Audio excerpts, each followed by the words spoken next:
This is how to use the Sign Right Now action from the PatientXpress dashboard. First, click on the patient's appointment and the patient's profile will appear. Select the consent forms by clicking on the third button from the right. Then, select the consent forms you need. You can choose one or more forms. Next, select Sign Right Now as the action, and then click Submit.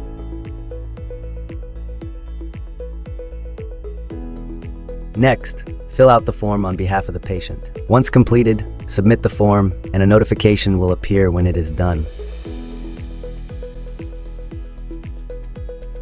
Go to Open Dental to check the forms submitted. Click on Imaging Modules, and PDFs of the submitted forms will be there. You can confirm the form was completed from this notification in the bottom right corner. All forms that were attached, including the ones completed with Sign Right Now, will be accessible for review and submission.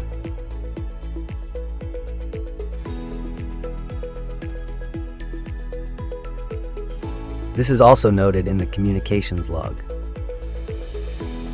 Thank you for watching.